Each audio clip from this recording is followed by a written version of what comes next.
नमस्कार दोस्तों, स्वागत है आपका साइंस जर्नी में। आजकल चारों तरफ एक बहुत बड़ा कंफ्यूजन क्रिएट किया जा रहा है। कोई कह रहा है हिंदुइज्म पुराना है, तो कोई कह रहा है बुद्धिज्म पुराना है, तो कोई बता रहा है कि बुद्धिज्म हिंदुइज्म से निकला है, तो कोई कह रहा है कि हिंदुइज्म बुद्धिज्म से निकला हुआ है। दोनों पक्ष अपना दावा ठोके जा रहे हैं, लेकिन कौन पुराना है इसको जानने के लिए सिर्फ और सिर्फ सबूत की जरूरत है। आप खुद को हिंदू कहते हैं या खुद को बुद्धिस्ट कहते हैं, ये मायने नहीं रखता। आपकी भावनाएं या कहीं से कहीं सुनी गई बातें भी मायने नहीं रखती। सिर्फ और सिर्फ सबूत ही मायने रखता है। तो इसलिए आज की वीडियो बहुत ही इम्पोर्टेंट है और इस वीडियो को अंतिम तक देखिएगा। आज मैं आपको 10 ऐसे फैक्ट्स दिखाऊंगा जिसको देखने के बाद आप खुद ही तय कर लेंगे कि कौन पुराना है और कौन किसमें से निकला हुआ है। फैक्ट नंबर 1, हिंदू शब्द पुराना है या बुद्ध शब्द? चूंकि हिंदू शब्द फारसी शब्दावली से लिया गया है और फारस यानी कि ईरान में इसे चोर उचक को या फिर वहां के परित्यक्त लोगों के लिए यह इस्तेमाल किया जाता रहा है। वहीं भारत में किसी भी धार्मिक ग्रंथ में हिंदू शब्द आया ही नहीं है। अगर आया होता तो एक बार हम कह सकते हैं कि यह शब्द पुराना होगा, लेकिन ये हिंदू शब्द किसी ब्राह्मण ग्रंथ में भी नहीं पाया गया है। कुछ लोगों ने फेक न्यूज फैला रखी है कि 7वीं सदी में जब हैन सॉन्ग भारत में आए थे तो उनने हिंदू शब्द इस्तेमाल किया है, जो कि पूरी तरह से फेक न्यूज है। मैं आपको हैन सॉन्ग की हिंदी अनुवाद की गई किताब ही खोलकर दिखा देता हूँ। उसमें साफ तौर पे लिखा है, प्राचीन काल में इसका नाम सिंटू और हिनताओ था, परंतु अब इसका शुद्ध उच्चारण इंतु है। और फिर ये इंतु का मतलब चीन में चंद्रमा समान बताते हैं। तो यहाँ देखिए, इनने पूरी तरह से डाउट क्लियर कर दिया है कि इसका प्राचीन नाम सिंटू था और सिंटू हिंदू शब्द की तरह नहीं है, बल्कि वह सिंधु जैसा लग रहा है। और हिनताओ नाम बताया जा रहा है, जो कि हिंदुस्तान नहीं है बल्कि हीयान से ज्यादा ताल्लुकात रख रहा है। दूसरी बात कि इनने ये भी लिख दिया कि अब इसका शुद्ध उच्चारण इंतु है, लेकिन कहीं भी इनने हिंदू शब्द इस्तेमाल नहीं किया। हालांकि हैन सॉन्ग की किताब में बुद्ध शब्द और बुद्ध मार्गियों के बारे में ही पूरी की पूरी किताब लिखी गई है। तो इससे ये भी साबित होता है कि हिंदू शब्द पुराना नहीं है। तो फिर हिंदू शब्द कब आया? 11वीं सदी में जब एल्बुर्नी भारत आते हैं तो वही अपनी किताब में बार बार हिंदू शब्द का प्रयोग करते हैं, लेकिन ये उनके तरफ से प्रयोग किया गया था भारतीयों के लिए। भारतीय खुद तब भी अपने को हिंदू नहीं कहते थे। जहाँ तक बुद्ध शब्द की बात है तो सम्राट अशोक के शिलालेख, जो कि 2250 साल से भी ज्यादा पुराने हैं, उन पर भी बुद्ध शब्द बार बार और धड़ल्ले से इस्तेमाल हुआ है। तो इससे साबित होता है कि शब्द रचना में भी हिंदू शब्द बुद्ध शब्द से पुराना कतई नहीं है। फैक्ट नंबर 2, कुछ लोगों का यह भी मानना है कि हिंदू शब्द भले ही पुराना नहीं हो, लेकिन उनका धर्म का नाम सनातन धर्म है और यह सनातन धर्म बुद्ध धर्म से ज्यादा पुराना है। आइए इसकी भी फैक्ट चेकिंग कर लेते हैं। सबसे पहले तो हमें ये समझना होगा कि सनातन धर्म का मतलब क्या है। सनातन गुणवाचक शब्द है जिसका मतलब होता है पुराना, यानी कि हिंदू धर्म, जिसे कि ब्राह्मण धर्म कहना ज्यादा उचित रहेगा, क्योंकि हिंदू शब्द भारत में तो कभी पाया ही नहीं गया। तो इसलिए यहाँ पे कंफ्यूज न होइएगा अगर मैं ब्राह्मण धर्म भी इसे कहूँ तो ये ब्राह्मण धर्म का नाम सनातन धर्म कहना अपने आप में ही कमजोर तर्क हो जाता है, क्योंकि ये किसी धर्म का नाम नहीं बल्कि पुराना होने का संबोधन है। सवाल यह है कि धर्म का नाम क्या है। वहीं दूसरी तरफ गौतम बुद्ध का जन्म भले ही ईसा से 600 साल पूर्व के करीब में बताया जाता है, लेकिन उनने जो मार्ग दिया उसको बुद्ध धर्म की स्थापना न कह के धम्मचक्कपवतन कहा गया है। यानी कि पहले से जो सनातन परंपरा चली आ रही थी, जिसे समण कहा जाता था, उसी परंपरा की 6 तिलियों के चक्र में ये 2 तिली और जोड़ते हुए अष्टांगिक मार्ग देते हैं और इसीलिए बुद्ध मार्ग को इस धम्मो सनातनो कहा गया, यानी कि बुद्ध मार्ग सनातन धर्म है। इस पॉइंट पे भी हम देखते हैं कि सनातन धर्म नहीं बल्कि सनातन धम्म है। फैक्ट नंबर 3, धर्म शब्द पुराना है या धम्म शब्द? चूंकि कंफ्यूजन का सबसे बड़ा कारण ही शब्द रचना ही है, इसीलिए यह जानना बेहद ही रोचक है कि 9वीं सदी पूर्व धर्म शब्द पाया ही नहीं गया। इसीलिए ब्राह्मण धर्म कहें या हिंदू धर्म कहें या धर्म के लिए धर्म युद्ध कहें, ये सारे शब्द ही 9वीं सदी के बाद ही अस्तित्व में आए हैं। आप 10वीं सदी पूर्व के भारत के किसी भी शिलालेख को उठाकर देख लीजिए, किसी पे भी धर्म शब्द लिखा हुआ नहीं मिलेगा, उल्टे धम्म लिखा हुआ मिलेगा। चाहे वो सम्राट अशोक के शिलालेख हो या गुप्त वंश के शिलालेख हो या हर्षवर्धन या पाल वंश के हों। यहाँ तक कि 10वीं सदी पूर्व जो भारत की धम्म लिपि थी उसमें भी धर्म शब्द लिखा ही नहीं जा सकता है, उसमें भी धम्म ही लिखा जाता है। यानी कि इस पॉइंट पे भी जो ब्राह्मण धर्म है वह काफी नया रह जाता है धम्म की तुलना में। फैक्ट नंबर 4, ब्राह्मण शब्द पुराना है या बुद्ध शब्द? आपको जानकर यह काफी हैरानी होगी कि ईसा पूर्व बुद्ध शब्द तो कई शिलालेखों पर मिलता है, लेकिन ब्राह्मण शब्द किसी भी शिलालेख पर नहीं मिलता। यहाँ तक कि जिस शुंग को ब्राह्मण प्रचारित किया गया है उस शुंग ने भी न तो खुद को क्षत्रिय लिखवाया न ही ब्राह्मण लिखवाया। बेसिकली ब्राह्मण शब्द पाया ही नहीं गया ईसा पूर्व में। ईसा से 310 साल पूर्व जब मेगास्थनीज भारत आए थे तो उनने भी ब्रेचमैन शब्द यूज किया, सरमैन शब्द यूज किया, लेकिन कहीं भी उनने ब्राह्मण शब्द इस्तेमाल नहीं किया। उनके दूसरी पीढ़ी में सम्राट अशोक थे, उनने भी अपने शिलालेख में कहीं भी ब्राह्मण शब्द नहीं इस्तेमाल किया। कुछ लोग उनके शिलालेख पर जो बमहन समन शब्द आया है उसी में से बमहन को ब्राह्मण कहते हैं। अब सोचने वाली बात यह है कि अगर उस समय ब्राह्मण शब्द होता तो सम्राट अशोक बमहन क्यों लिखवाते, ब्राह्मण ही लिखवा देते। यानी कि ब्राह्मण शब्द की रचना ही ईसा पूर्व में कभी थी ही नहीं, वो काफी बाद में आई है। और जब संस्कृत का जन्म हुआ है, जो पाली को संस्कारित की गई है, तब ब्राह्मण शब्द आया है। तो शब्द रचना में भी बुद्ध शब्द ब्राह्मण शब्द से पुराना ही साबित होता है। फैक्ट नंबर 5, ब्राह्मण, क्षत्रिय और वर्ण व्यवस्था के शब्द ऋग्वेद के 10वें मंडल के 90 सूक्त के 12 मंत्र में आता है। तो इसीलिए ऋग्वेद बुद्ध से पुराना है। और दावा यह भी है कि ऋग्वेद बुद्ध से पुराना है, इसीलिए ब्राह्मण धर्म भी बुद्ध से पुराना है। आइए इस दावे की भी फैक्ट चेकिंग कर लेते हैं। मुंह से लोग कितनी भी गप्पेबाजी कर लें, लेकिन माना सिर्फ सबूत का ही जाता है। जैसा कि आपने वीडियो 102 में देखा होगा, मैंने सारे सबूतों से दिखाया था कि कहीं भी किसी भी शिलालेख पर री, छ, त्र, ज्ञ इत्यादि शब्द पाए ही नहीं गए हैं, न ही संस्कृत की कोई शब्दावली पाई गई है 10वीं सदी से पूर्व। तो जब ऋग्वेद का री, क्षत्रिय का छत्र इत्यादि शब्द ही 10वीं सदी से पूर्व नहीं पाए गए, तो फिर वर्ण व्यवस्था और ऋग्वेद, ऋषि, ये सारे शब्द 10वीं सदी से पूर्व कैसे पाए जाएंगे और बुद्ध से पहले कैसे पाए जाएंगे? इसके लिए सबूत की जरूरत है, जिसका इनके पास कोई सबूत नहीं है। यानी कि जो लोग भी ऋग्वेद को पुराना बताने का दावा करते हैं वो सिर्फ कोरी गप्पेबाजी है। यहाँ तक कि यूनेस्को में जो नॉमिनेशन हुआ है ऋग्वेद को पुराना बताने का, उसमें भी क्लेम तो यही ठोका गया है कि वो 3500 साल पुराना है, 3200 साल पुराना है, लेकिन सबूत दिखाया गया है सिर्फ 1464 एडी का एक भोजपत्र का पन्ना। यानी कि सबूत के तौर पर भी 550 साल से ज्यादा पुराना ऋग्वेद का कोई प्रमाण नहीं है। अलबरूनी जब 11वीं सदी में भारत आए थे तो उनने साफ तौर पे लिखा है कि उनके समय तक किसी भी ब्राह्मण ने वेद को नहीं लिखा था, उल्टे वो मना करते थे लिखने से। अब इस बात को एक उदाहरण से समझिए, उससे आपको पूरी तरह से क्लियर हो जाएगा कि वेद पुराना है या नहीं है। गांव में दो व्यक्ति हैं, एक व्यक्ति की मेहनत सबको दिखती है, उसके पूर्वजों की भी मेहनत सबको दिखती है, उसके पूर्वज शिलालेख पर अपनी बातों को लिखते आए हैं। वहीं दूसरा व्यक्ति के पास कोई सबूत नहीं है, लेकिन वो खूब गप्पे हाँक रहा है कि नहीं उसके पूर्वज तो इस पहले व्यक्ति के पूर्वज से भी ज्यादा पुराने हैं। वो लिखते पढ़ते नहीं थे, मुंह से ही गपोड़ कर ले आते थे। तो सवाल यह है कि किसकी बात सच मानी जाए, जिसका सबूत है या फिर जो सिर्फ मुंह से ही गप्पे हाँक रहा है? तो सीधी सी बात है कि जो मुंह से गप्पे हाँक रहा है उसकी बात कोई नहीं मानने वाला, और यही हाल ऋग्वेद का है। अलबरूनी 11वीं सदी में ऋग्वेद का नाम पहली बार मेंशन करते हैं और उनसे पहले ऋग्वेद शब्द पाया ही नहीं गया है, यहाँ तक कि ऋ शब्द ही नहीं पाया गया है। यानी कि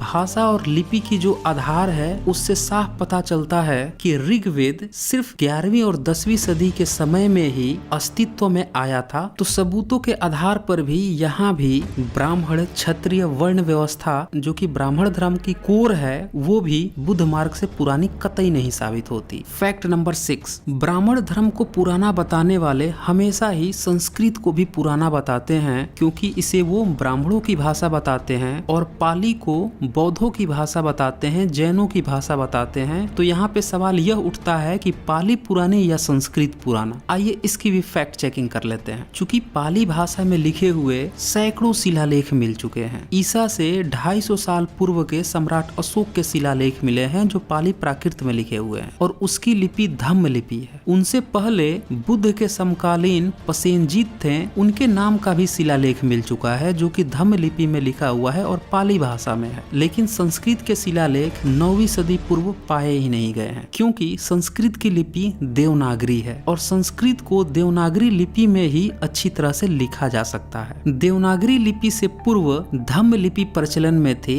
और उसमें संस्कृत को लिखा ही नहीं जा सकता। हालांकि सोशल मीडिया में यह अफवाह फैलाई गई है कि दूसरी सदी का जूनागढ़ लेख संस्कृत में है, जो कि पूरी तरह से फेक न्यूज है। आप वीडियो 127 में जाकर देख सकते हैं, इसका लिंक भी मैंने डिस्क्रिप्शन में दे दिया है। और अगर आप बुक से पढ़ना चाहते हैं तो वो भ्रम का पुलिंदा में है, उसका भी लिंक मैंने डिस्क्रिप्शन में दे दिया है, वहां से जाकर आप पढ़ सकते हैं। और संस्कृत की बात करें तो जो उसके महत्वपूर्ण अक्षर हैं जैसे छ, त्र, ज्ञ, हलंत, अनुस्वार, ये सारे लेटर्स धम्म लिपि में लिखे ही नहीं जा सकते। यानी कि संस्कृत का अस्तित्व 9वीं सदी से पूर्व था ही नहीं। यानी संस्कृत का अस्तित्व तभी आया जब देवनागरी लिपि प्रचलन में आई, यानी 9वीं सदी के बाद। इसीलिए सारे ब्राह्मण ग्रंथ देवनागरी लिपि में ही लिखे हुए मिलते हैं। तो यहाँ भी पाली बाजी मार ले जाती है, यानी बुद्ध मार्ग ब्राह्मण धर्म से ज्यादा प्राचीन साबित होता है। फैक्ट नंबर 7, मूर्ति कला। चूंकि आज के ब्राह्मण धर्म में मूर्तियों की खूब पूजा हो रही है और बौद्ध मार्ग में भी मूर्ति कला है, हालांकि मूर्तियों की पूजा उसमें नहीं होती है। तो ये भी जानना रोचक होगा कि दोनों में से किसकी मूर्ति कला प्राचीन है। अंग्रेजों के समय की अगर हम बात करें तो उस समय तक सिंधु घाटी सभ्यता का कहीं भी अता पता नहीं था। चूंकि भारत में बुद्धिस्ट लगभग खत्म हो चुके थे, इसीलिए उनके रिसोर्स का कुछ भी अता पता नहीं था, लेकिन ब्राह्मण अस्तित्व में थे। तो उनने कहीं भी सिंधु घाटी सभ्यता का न कोई जिक्र किया, न उनका वहाँ पे कोई प्रमाण मिला। उल्टे वो खुद को विदेशी साबित करने लगे। चाहे तिलक हो, सावरकर हो, नेहरू हो, केदारनाथ पांडे हो या फिर स्वामी दयानंद सरस्वती, ये लोग खुद को कोई तिब्बत से आया हुआ बताने लगा, कोई मिडिटेरियन एशिया से आया हुआ बताने लगा, तो कोई खुद को उत्तरी और दक्षिणी ध्रुव से आया हुआ बताने लगा। और ज्यादातर ने समय काल निर्धारण किया 3000 से 3500 साल पूर्व। यानी कि इन लोगों ने खुद को भारत में आना सिंधु घाटी सभ्यता के बाद का बताया, यानी इनका सिंधु घाटी सभ्यता से कुछ लेना देना ही नहीं था। तो भारत में जो मूर्ति कला पाई गई है सबसे पुरानी आज की डेट में, वो सिंधु घाटी सभ्यता में पाई गई है, जिसमें 6 से 8 इंच के छोटे छोटे मूर्तियां पाई गई हैं, खिलौने के आकार की। सोशल मीडिया में यह भी फेक न्यूज है कि उन्हीं 6 इंच 8 इंच की छोटे छोटे खिलौनों को दिखाकर कोई शिवलिंग प्रचारित कर देता है, तो कोई उसी में ब्रह्मा विष्णु महेश खोज देता है, जो कि पूरी तरह से फेक न्यूज है। वो खिलौने हैं। वीडियो 91 में और वीडियो 100 में मैंने यह दिखाया है कि कैसे सिंधु घाटी सभ्यता की जो तकनीक थी वही बुद्ध मार्ग में ट्रांसफर हुई थी। जैसे कपड़े पहनने का तरीका, सिंधु घाटी सभ्यता में जो स्वास्तिक चिन्ह इस्तेमाल होते थे वही बुद्ध मार्ग में इस्तेमाल होना, जो स्तूप रचना थी बुद्ध मार्ग में वही स्तूप रचना सिंधु घाटी सभ्यता में भी पाई गई। जो पीपल के पत्ते इस्तेमाल होते थे सिंधु घाटी सभ्यता में वही बुद्ध मार्ग में इस्तेमाल होते थे। जो ईंटों की साइज इस्तेमाल होती थी सिंधु घाटी सभ्यता में वही मौर्य काल में पाई गई। जो त्रिरत्न सिंधु घाटी सभ्यता में पाया गया वही बौद्ध मार्ग में पाया गया। जो वहाँ पे पशुओं के साथ एक व्यक्ति ध्यान मुद्रा में है वही मुद्रा बौद्ध मार्ग में भी पाई जाती है और पशु प्रेम पाया जाता है। वहाँ पे जो 6 तीलियों की धम्म चक मिला वही बुद्ध मार्ग में 2 तीली और ऐड होकर अष्टांगिक मार्ग यानी कि 8 तीलियों का चक मिलने लगा। और दूसरी तरफ ब्राह्मण धर्म में यह बताया कि वो मूर्ति पूजा नहीं करते थे। मूर्ति पूजा तो ये 10वीं सदी के बाद शुरू किए हैं। मंदिर बनाकर। तो इससे भी ये साबित होता है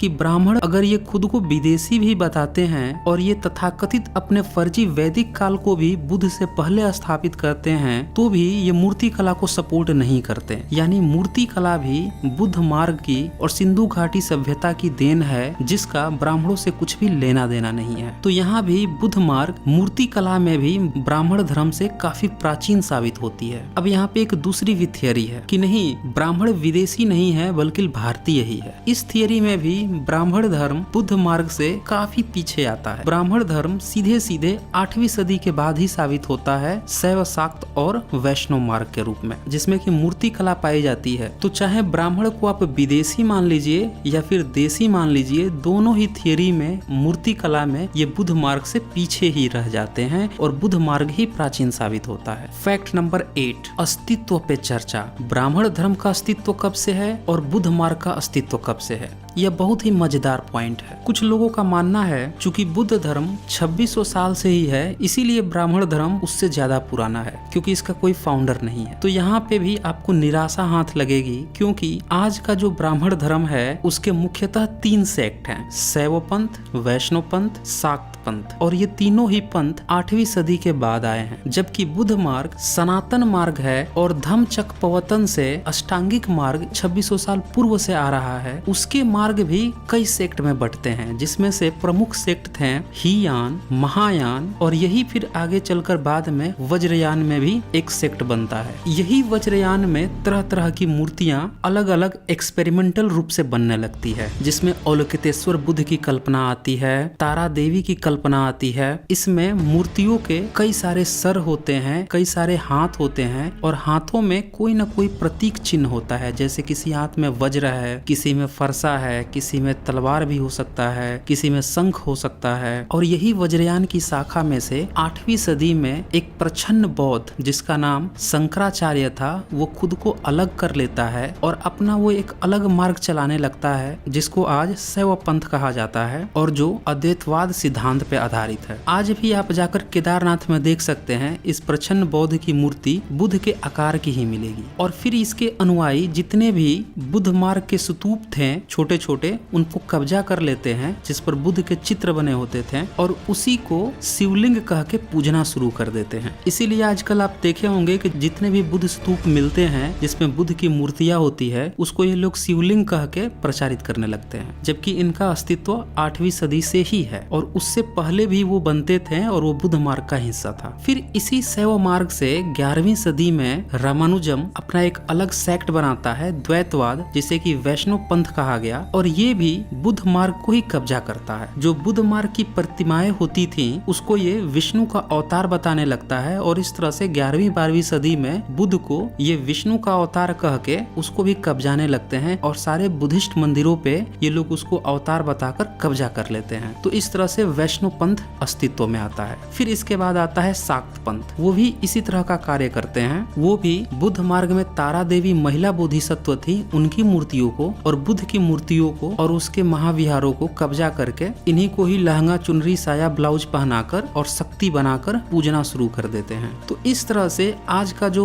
तथाकथित हिंदू धर्म उर्फ ब्राह्मण धर्म अस्तित्व में आता है 8वीं सदी के बाद, 11वीं सदी के बाद, 12वीं 13वीं सदी के बाद, जबकि वज्रयान 8वीं सदी से पूर्व था और उससे भी पहले हीयान और महायान थे। यानी कि इस अस्तित्व में भी ब्राह्मण धर्म से कहीं ज्यादा प्राचीन साबित होता है बुद्ध मार्ग। Fact number 9, social impact. जरा सोचिए, जितने भी विदेशी ट्रेवलर्स आए तब उनने कहीं भी पूरे भारत में वेद का या रामायण महाभारत का इम्पैक्ट नहीं देखा। उनने जो देखा वो बुद्ध मार्गियों का इम्पैक्ट देखा। आप पूरी फाहियान की यात्रा पढ़ लीजिए 5वीं सदी के, 7वीं सदी के हेनसोंग और इत्सिंग की रचनाएं पढ़ लीजिए, यहाँ तक कि मेगास्थनीज की इंडिका भी पढ़ लीजिए, हालांकि उसकी मूल प्रति उपलब्ध नहीं है। फिर भी कहीं भी ब्राह्मण धर्म का कोई जिक्र नहीं आएगा, उल्टे श्रमण परंपरा की बात आएगी जो कि बुद्ध मार्ग के अनुयायियों की थी। लेकिन 11वीं सदी में जब अलबरूनी आते हैं तब ब्राह्मणवाद की झलक देखने को मिलती है और अलबरूनी यह भी लिखते हैं कि वेद मंत्र क्षत्रिय को तो ब्राह्मण पढ़ा देते थे, लेकिन क्षत्रिय ब्राह्मण को नहीं पढ़ा सकता था, और वेद मंत्र अगर गलती से भी वैश्य या शूद्र के कान में चला जाए या उनने उच्चारण कर लिया और यह बात अगर प्रमाणित हो जाए तो न्यायाधीश के पास उसे लेकर जाते थे और उसका जीभ काट देते थे। तो देखिए 11वीं सदी में भी वेद का इम्पैक्ट ये था कि जो बहुसंख्यक वर्ग था वैश्य और शूद्र उसको पढ़ने का अधिकार नहीं था, उल्टे उच्चारण करने पर उसकी जीभ काट ली जाती थी। यानी कि इसका इम्पैक्ट पूरे भारत में तो था ही नहीं, सिर्फ कुछ सीमित लोगों में था। और 11वीं सदी के पहले के जो ट्रेवलर्स आए हैं उनने तो कहीं इसका जिक्र भी नहीं किया सोशल इम्पैक्ट के रूप में। सोशल इम्पैक्ट के रूप में सिर्फ बुद्ध मार्ग का ही जिक्र हुआ है। तो सोशल इम्पैक्ट में भी बुद्ध मार्ग ब्राह्मण मार्ग से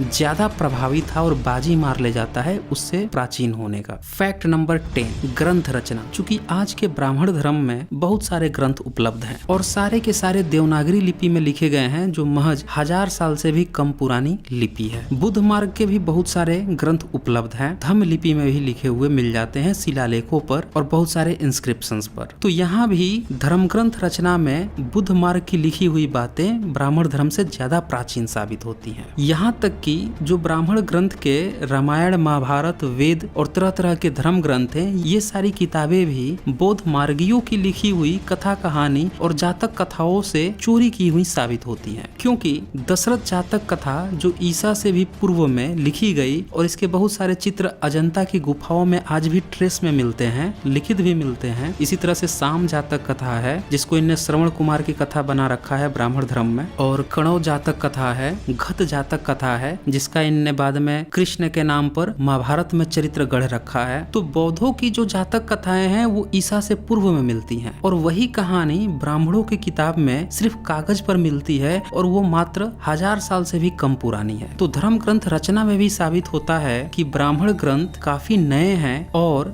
बौद्धों की ही रचनाओं की कॉपी पेस्ट करके उसका ब्राह्मणीकरण करके उसी कहानियों को तोड़ मरोड़ करके देवनागरी स्क्रिप्ट में काफी बाद में लिखे गए हैं। तो इन 10 फैक्ट्स को देखकर आप क्लियर रूप से अंदाजा लगा सकते हैं कि एक पहलू नहीं, दो पहलू नहीं, पूरे के 10 पॉइंट में ही बुद्ध मार्ग ब्राह्मण धर्म से या हिंदू धर्म से काफी प्राचीन साबित होता है। और यह भी साबित होता है कि आज का हिंदू धर्म बुद्ध मार्ग से ही निकला हुआ है जो कि 8वीं सदी के बाद अस्तित्व में आया है। तो इसीलिए आज भी जितने लोग खुद को हिंदू समझते हैं उन्हें निराश होने की जरूरत नहीं है। वो बुद्ध मार्ग से ही भटके हुए लोग हैं और ब्राह्मणवाद की जाल में फंस गए हैं। तो दोस्तों इस वीडियो को ज्यादा से ज्यादा शेयर कीजिए ताकि सभी लोगों को सच पता चल सके, क्योंकि हिंदुइज्म बुद्ध मार्ग का ही एक विकृत रूप है। तो दोस्तों आज बस इतना ही, धन्यवाद।